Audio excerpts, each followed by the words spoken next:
Hello, and welcome to this Fallout Wasteland Warfare Battle Report. Today's excursion is the Breakthrough scenario from the Astoundingly Awesome Tales collection.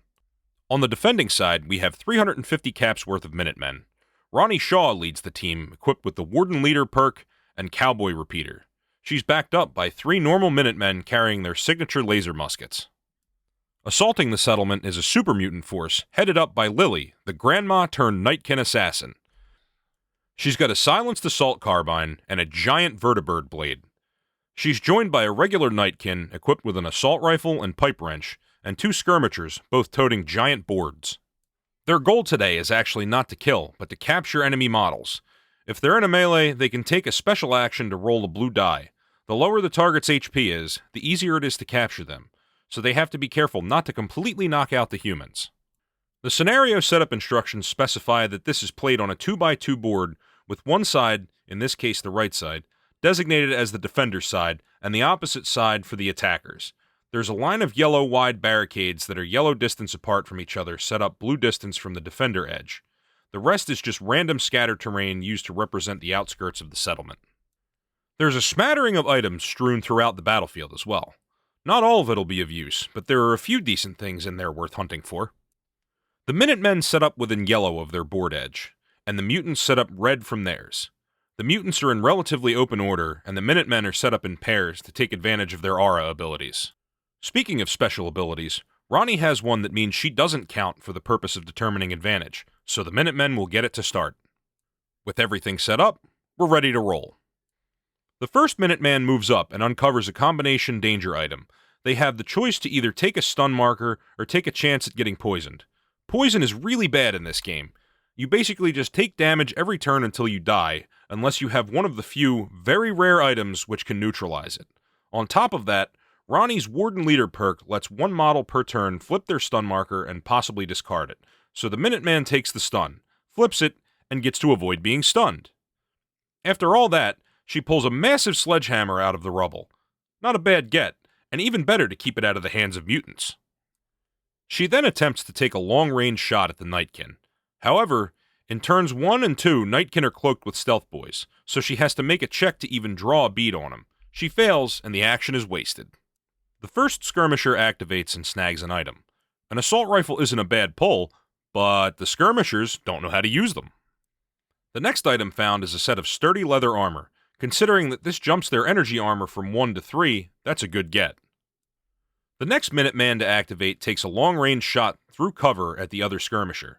It misses, but it does grant a prepare action. The second shot connects, despite the cover.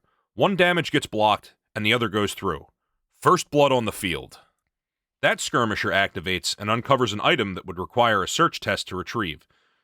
Since they're not very good at searching, doing so would cost an action, and 2 of the best items have already been revealed. It moves on. The second revealed marker would also require a search test, and the mutant is out of actions, so it couldn't do the search if it tried. At least it's safely behind cover. That move triggers the reaction shot from the Minuteman. 3 big damage goes through, and even the reroll of the armor die granted by the military barricade doesn't help. Ronnie activates next. Her first shot misses, which is fortunate because the 3 damage and 2 armor break rolled would have killed the skirmisher outright. Ronnie's second shot hits, but is deflected off armor.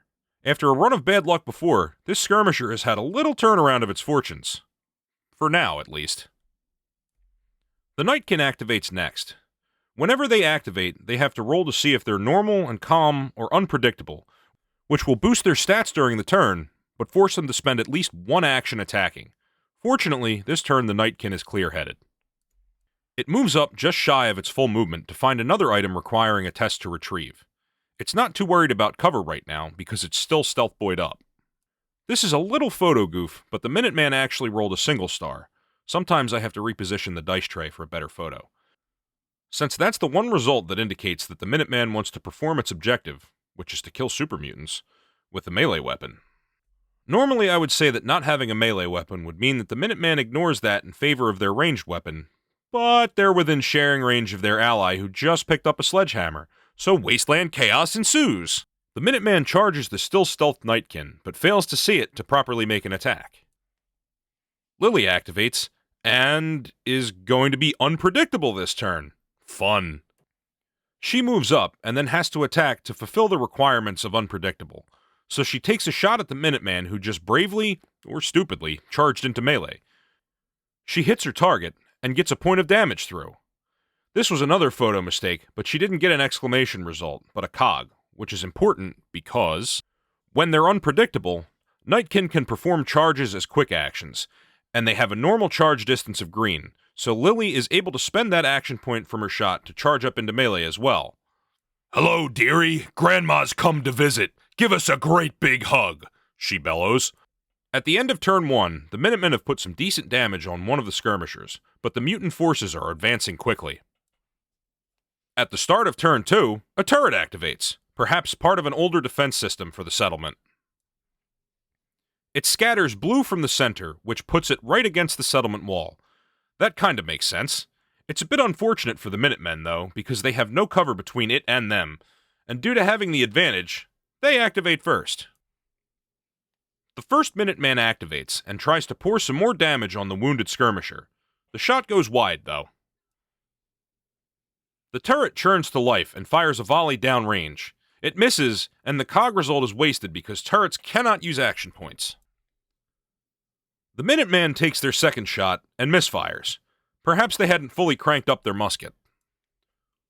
Fortunately for them, the turret's second shot also misses, but not by as much as the last one. It seems to be starting to compensate for aim drift. Lily activates, and hoo boy is she unpredictable. "Leo says you're a bad man. It's time to go away now," she shouts as she brings down her massive sword. Surprisingly, and fortunately, she only does 2 damage. If she'd done a third, she would have knocked the Minuteman down without being able to capture him. For her second action, Lily attempts the scenario's special capture action. With a quarter HP left, she needs to roll any side of the blue die with a single result. The double result sides would be a failure. She succeeds and flings the battered and confused Minuteman into a sack. "It's time to go to bed now, sweetie," is the last thing he hears before everything goes dark. The turret reacts to this, and should have reacted to the attack first, though it wouldn't have made a difference, but misses again. The next Minuteman up draws a bead on the singed skirmisher and puts it down for good. Their second shot on Lily would have been a miss, but a well-placed -3 on the green effect die turns it into a hit. Lily's armor fails her, and she takes 2 damage. "Oh, darling, that tickles. Don't worry, I'm going to come give you a hug next." It's not clear if she realizes how that is actually a threat, or if she's just addled. Since Ronnie is the only Minuteman left to activate, the skirmisher decides to make her life a bit trickier and get her engaged before she can react. Rolling for Ronnie's AI, she decides to attack with her ranged weapon. Her built-in melee is pretty good, so if I was playing that side, instead of using the AI, I would have just let her swing twice. I try not to subvert the AI when it makes decisions, I wouldn't though. So she backs up to take a shot. The skirmisher gets a parting shot, but it's a miss on the quick action. Maybe making it waste that extra charge bonus green die was a good call. She takes her shot and puts 2 damage into the skirmisher after breaking all of its armor, so it definitely wasn't a bad decision. The Nightkin activates next, and somewhat unfortunately is completely predictable. That bonus strength would have been nice for what it's going to do this round. Taking advantage of that massive green charge distance, the Nightkin charges Ronnie. It swings with the pipe wrench and gets 2 damage through. Ronnie does have her Survivor Faction strong armor token, though, so she ends up taking only a single damage. At the end of round 2, both sides have lost a model, but the super mutant pincer is closing in on the Minuteman gunline. One lone Minuteman is in the corner of some ruins, and the other one is standing with Ronnie behind some cover with mutants closing in on both sides. At the start of turn 3, Tabitha's sultry voice assaults the airwaves with pro-mutant propaganda. The Minutemen retain the advantage marker due to Ronnie Shaw's special rule. The first one to activate decides to fire recklessly at the Nightkin engaging Ronnie. Now that it's turn 3, the Stealth Boys effect has ended. First shot is good, all armor broken, and it hits the Nightkin instead of Ronnie. 2 easy damage in. Second shot is a misfire that at least grants a prepare action. The skirmisher charges and takes a swing, but even with the backup green die for outnumbering, it falls just shy of a hit. Got a 7. needed a 6. The Minuteman takes a reaction shot, but misses. Literally cornered, Ronnie starts swinging. She gets an extra blue and black die for her improvised attack, and puts them to good use. Her first swing on the Nightkin is a hit. 2 more damage with no armor getting in the way. Her second swing is a miss, though. Lily, surprisingly, is clear-headed this turn. "Nothing is gonna stop me from giving you a big hug," she screams as she vaults on top of the barricade and brings her massive sword down. A clean hit with 3 damage, and the armor roll fails, so the Minuteman goes from full health to 1 HP in a single swing. He opts to disengage. Lily could have gotten a parting attack in, but since the goal is to capture the humans, not kill them, she doesn't. He takes a shot after disengaging, but misses, perhaps a little distracted by how battered he is at the moment. The Nightkin goes next, and is going unpredictable. It unpredictably walks away from Ronnie and moves into melee with the wounded Minuteman. It doesn't get hit in the back from Ronnie because she's still engaged with the skirmisher. Then the Nightkin tries to capture the Minuteman, but gets a double result, which is a fail. Things are hitting a fever pitch at the end of turn 3. The mutants are swinging hard, but taking plenty of damage back as well. At the start of turn 4, the sky clears, revealing the special rule that I forget to apply most often. Let's see if that happens this time around. The first Minuteman to go figures that she should focus on the giant Nightkin straddling the barricade. Her first shot hits, and grants a prepare action. Lily's armor fails, and she takes 3 more damage, for a total of 5. The second shot is also good for 3 damage. Lily goes down. "Grandma's feeling a little tired, dearies. I think I'll take a little napsy," she says, tumbling down from her perch. The Nightkin goes next, and is unpredictable this turn. For its first action, it successfully captures the wounded Minuteman. The other Minuteman's reaction shot hits. With 3 damage and 1 armor break, it should have been curtains for the Nightkin as well. However, it gets 1 extra armor when unpredictable, so rolling a 1 on that armor die keeps it in the fight. Not enjoying being lacerated with lasers, the Nightkin charges into the Minuteman, preparing for next turn. Ronnie goes next, and swings away with her melee attack. Her first attempt is a hard whiff. And the second is as well, though at least it grants a prepare action. The skirmisher is up next, and brings the board down hard, a full foot away from where Ronnie is standing. Oops. Ronnie uses her prepare token to get in a return hit.